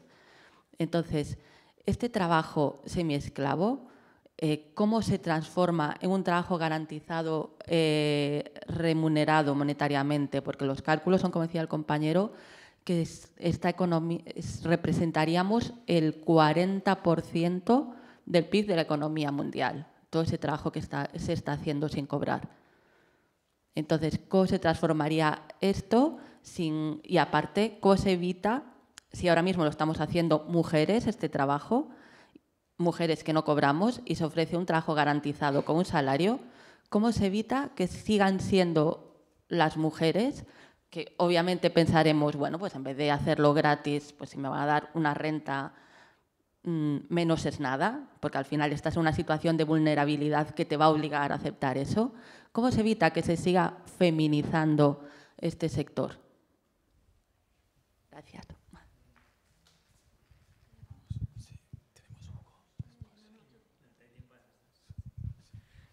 Bueno, muchas gracias. Siguiendo también en esta línea en torno a la reproducción, que creo que es clave, ¿no?, para evitar esos sesgos productivistas de la garantía de trabajo, yo creo que estamos mucho en esa línea. Quería poner de relieve, por un lado, en un contexto de necesaria transición agroecológica, de volver a repoblar el medio rural y volver a generar sistemas alimentarios territorializados, ¿cuál sería, ¿no?, el rol del trabajo garantizado?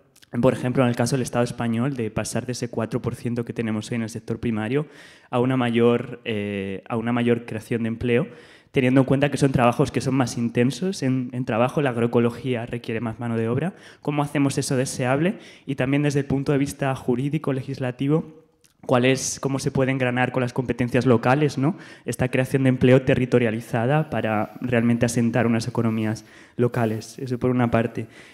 Compartiendo también pues, que los cuidados y la agroecología serían dos sectores que son los que están en la base de la economía, con la compañera.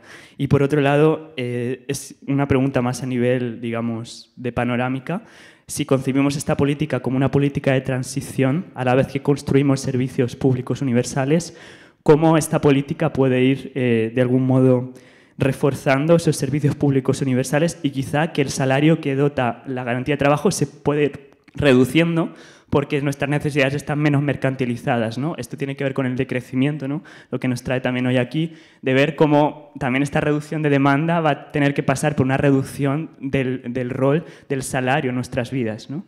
Y yo creo que aquí también tiene un rol crucial lo que sea lo público comunitario, ¿no?, los Public Common Partnerships, ¿no?, que a nivel territorial pues, pueden trabajar esto, que puede ser en torno a los cuidados, a la agroecología, a la provisión de medicamentos, y quería saber un poco vuestra perspectiva también en esto. Gracias. Gracias. Me ha venido muy bien que hablaras justo antes porque la primera pregunta que has hecho tiene que ver con mi pregunta también. Quizás, para empezar un poco mi planteamiento, me organizo las ideas pensando en que cualquier tipo de programa de trabajo garantizado tendríamos que pensar en 4 digamos, grandes temáticas, ¿no?, que creo que son las que habéis hablado, y luego cuáles son los argumentos para poder apoyar esa propuesta, ¿no? Por una parte, beneficiarios, qué beneficiarios, si sería un programa universal o sería un programa más focalizado en personas jóvenes, en mujeres, etcétera. ¿Qué tipo de salario sería? Si sería salario mínimo, estaríamos hablando de salario más alto, ¿no? Eduardo ya ha dicho su posición sobre esto. Si sería un programa plenamente público o un programa basado en subsidios a un sector determinado, como puede ser el sector de la economía social y solidaria, etcétera.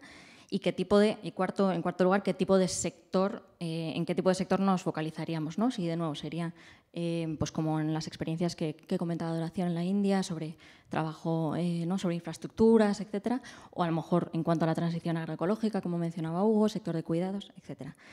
Pero quizás en España tenemos un quinto tema que resolver, que es el tema de la distribución de competencias, y yo quería preguntar a Adoración, pero quizás también Charles, Eduardo, porque claro, siendo como muy realistas políticamente, nos queda año y medio de legislatura, hay un programa, el Ministerio de Trabajo tiene un programa muy claro y yo me aventuraría a decir que este tema no entra ahora mismo, puede haber menciones que están relacionadas y que se entiende que existe un alineamiento ideológico, pero a nivel práctico esta medida yo no la veo, por mucho que esté de acuerdo y que la tenga muy próximo a mi corazón, no la veo que vaya a salir a nivel estatal.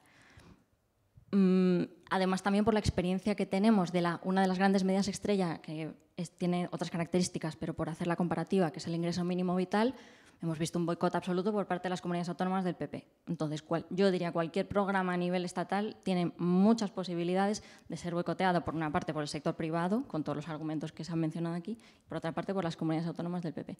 Entonces, me planteo, ¿otra escala es posible políticamente y también, ¿no?, a nivel legislativo jurisdiccional, tanto ya sea a nivel regional, comunidades autónomas como ayuntamientos, como puede ser la experiencia de Marienthal que mencionábamos en Austria, etcétera? No lo sé, me lo planteo como plan B. Gracias. Bueno, faltan 2 preguntas. Hay muchas cosas aquí. Podemos coger estas últimas 2 y podéis ser un poco más on point, como se dice en inglés. Sí, 2 preguntes.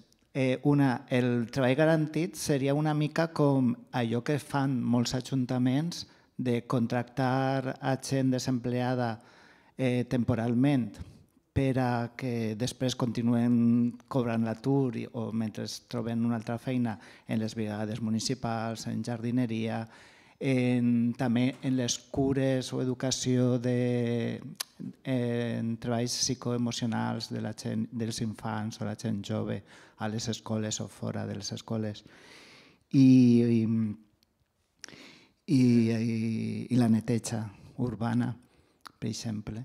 Seria una mica això, una pregunta. I l'altra és si això entraria en conflicte, com se juga, perquè aquí a l'estat espanyol, i a Europa em sembla que també, tenim molt de treball, molt d'ell en semiesclavitud, que l'home o la dona blanca indígena no vol assumir, que són el treball al camp, la neteja, la cura de la gent gran i la restauració. Ho veiem que tot aquest treball és assumit pels immigrants, per les persones migrades. Com entraria el treball garantit en col·lisió amb aquest treball que es fa a Europa en semiesclavitud? La última, ya está. Bueno, muchas gracias a todos. Yo seré muy breve y bueno, a ver cómo cae mi pregunta. Más que una pregunta, desde el inicio que empecé a escucharos, pues yo hace 20 años en Cuba fue lo que vi. Todo el mundo tenía empleo, había empleo garantizado y la gente trabajaba, se hacía sobre todo a nivel local. Entonces me pregunto si tenéis más, porque yo no soy economista, si tenéis más conocimiento de este tema. Y yo vengo del SAT, del Sindicato Andaluz de Trabajadores, y desde el Sindicato Andaluz de Trabajadores, Marina Leda también, tenemos pleno empleo y sí, se puede hacer muchísimo, ¿no? Desde lo local, ¿vale? Muchas gracias.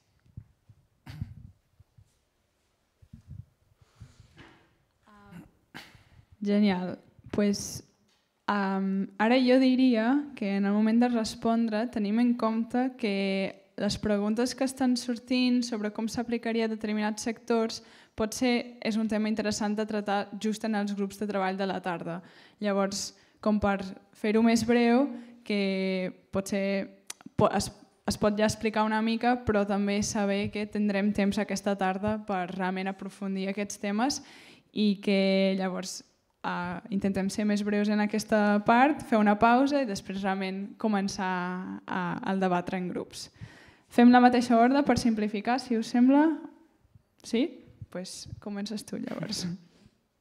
Vale, pues muy rápido. Empiezo por lo último. O sea, Cuba y otros países que han planificado la economía creo que son ejemplos de que con voluntad política se puede crear empleo para todo el mundo, porque, y no es poco decir esto, las condiciones que sean, porque hay gente que se piensa que crear empleo desde lo público has tenido primero que obtener dinero desde lo privado. Y dice, no, es que el empleo público es una especie de parásito del empleo privado y con estas experiencias ya sirve para demostrar que no. Otra cuestión son las condiciones y qué otro tipo de problemas ha habido por ahí.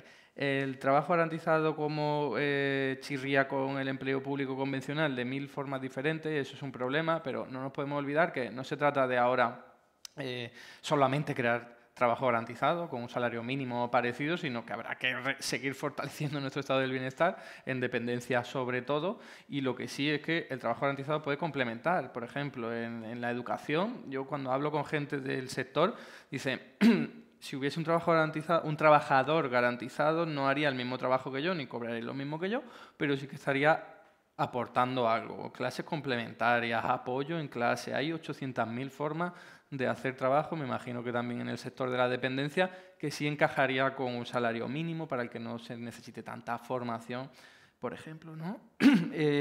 Y lo de distribución de competencias, por ser muy rápido, la teoría económica del trabajo garantizado establece que siempre la administración central tiene que financiar, eso es impepinable porque es quien más músculo financiero tiene, y luego que sean las entidades locales quienes lo gestionen. Claro, esto es la teoría porque es la forma de hacerlo más participativo, más democrático, que luego aquí tendríamos problemas políticos, pues me imagino que sí, sin ninguna duda. No sé cómo se podría eso legislar para protegerse de esos riesgos, pero al menos la teoría dice eso. Perfecte. Molt bon exemple del que explicava el company de ser on point amb les respostes. A veure, Charles, tu. I'll do my best to be on point. There were several questions about the increasing precarity of care work, both waged and unwaged, in the economy, and Eduardo has already spoken about the ways that guaranteed employment would set standards like a living wage. And I just wanted to emphasize that in the brief that's published today by R&D, congratulations to everyone involved, we are more ambitious than Fadel Kaboub and Matthew Forstater and Christopher Olk, etc. And we agree that the workers in the job guarantee program should not be able to bargain for higher wage, but we put forward a tiered income system which would remunerate workers differently based on skill level, to your question. And that's something I would be happy to talk about with you all in the afternoon session. Finally, on the question about political feasibility, Paula, you pointed out there is no appetite right now for a job guarantee in Madrid, in Brussels. I think that is why we are here. Like, we view the job guarantee as a proposal that can revitalize a left that is struggling to put forward a new vision of the future and to counter the dystopian rhetoric coming from kind of the anti-feminist far right. So I think that's like something we're all here to talk about, and I look forward to discussing the rest of the questions that we haven't really gotten into. Hugo does his own research on the topic, so he makes it sound like, oh, I have questions. He has answers as well. Anyways, thank you all. Pass to Adoración. Perfecte, moltes gràcies, Charles. Adoración, tens l'última paraula per respondre les qüestions. Si podré ser tan breu, vaig intentar-ho. Lo único, apago el audio de la sesión, por favor. Bien, que sobre la mesa un tema fundamental que es la racialización del trabajo, y esto va conectado, ¿no?, con el carácter racista del capitalismo del que tanto habla sobre todo Nancy Fraser y otros autores latinoamericanos, ¿no? Creo que es fundamental observar, y voy en la línea de varias intervenciones, sobre todo la primera, observar que esta racialización va de estas cadenas de cuidados que van del sur al norte y que están implicando que la necesidad de cuidados en el norte implique que cada vez tengan que emigrar a efectos de buscar sencillamente una posibilidad de sobrevivir ocupándose de los cuidados que no se hacen, se suben en el ámbito familiar. Por supuesto, este es uno de los grandes problemas, y que para ello estamos importando de manera fundamentalmente irregular mano de obra migrante, importando o exportando, porque también hay de algunos países de América Latina, y una de las grandes vías de financiación, las remesas de las personas que trabajan de manera regular y irregular en Europa, constituye una de las grandes ingresos en países de América Latina. Esto es un problema global y, por supuesto, todo esto vinculado a la racialización y a quienes encargan en estos momentos determinados cuidados. Este es un problema que no va a resolver el trabajo garantizado, o que puede ser una de las vías, pero desde luego, como ya han dicho antes mis compañeros, el trabajo garantizado no puede resolverlo todo, pero sí que tiene que tener en cuenta, como lo han dicho varias personas, que hay una característica fundamental en determinados trabajos esenciales para la vida que están desvalorizados y están siendo ocupados por personas no indígenas españolas, no racializadas blancas, sino procedentes de otros países y racializadas. ¿Soluciona esto? Hay una fundamental: aumentar los salarios. Si aumentamos los salarios y aumentamos el prestigio, vinculada el nivel salarial, vamos a aumentar la cantidad de trabajadores indígenas españoles que quieren realizarlos. Y esto es una cosa que se ha visto mucho en el debate, ¿no? Cuando hay un determinado sector, no entrar en qué determinado sector, pero que desde la patronal se dice mucho, no tenemos mano de obra. Bueno, si suben los salarios, seguro que más gente quiere trabajar en esa profesión, y realmente lo que ocurre es que por ese salario, ¿no?, hay una parte de la población que no quiere trabajar. Creo que esa es la manera de hacer deseable y de valorizar, lastimosamente, sería mucho mejor que entrar a la conciencia popular de la necesidad de la agroecología para mantener la vida, pero bueno, subir los salarios sería un paso importante. El tema competencial es muy largo. Yo creo que es importante tener en cuenta la distribución de competencias. Sabemos que la distribución de competencias es estatal, la legislación laboral y la coordinación del Sistema Nacional de Empleo, 149.1 de la Constitución, es estatal, pero que las comunidades autónomas tienen la competencia para la ejecución y desarrollo de las políticas activas de empleo y los ayuntamientos y de promoción de empleo local. Yo no estoy de acuerdo con la percepción del trabajo garantizado como ese trabajo que se ofrece solamente a un sector de la población desempleado, ¿no? Empleo de determinadas políticas más antiguas y pensar en esa participación, pero como decía Eduardo, por supuesto financiada a nivel estatal. Tenemos que pensar que hay una experiencia que está intentando remontarse, pero que ha sido fallida durante muchos años precisamente por esa falta de colaboración entre las comunidades autónomas y la política estatal, que es la dependencia. No podemos volver a caer, y yo creo que la primera intervención iba por ahí, en los errores de la ley de dependencia, que está ahora mismo intentando levantarse por una política pública por parte de derechos sociales, pero que pues ha llevado a que al final las personas que ya trabajaban de manera no remunerada cuidando a sus dependientes, no remunerada, invisibilizada, no valorada, sigan haciéndolo y sean fundamentalmente mujeres. Y volvemos a caer en lo mismo, ¿no? Generando empleo precario, de nuevo para las mismas mujeres, y en ocasiones remunerado y en muchas ocasiones todavía esperando esa remuneración. Hay que evitar ese esquema. Y la manera, pues, aprender de los errores y fundamentalmente, pues, intentando fomentar la colaboración. Yo también soy pesimista a la hora de pensar una política realmente coordinada en el momento actual entre comunidades y Estado, sencillamente porque la realidad nos lo implica, pero creo que tenemos que pensar un poquito más a largo y medio plazo o imaginarnos, ¿no? el futuro de una regulación del trabajo garantizado sin las coyunturas políticas del momento creo que imaginar la regulación y plantear la regulación más allá de las coyunturas políticas desfavorables del momento para poder tener un plan a efectos de intentar implementarlo, ¿no? Se fracasa en muchas ocasiones, pero también se consigue en otras.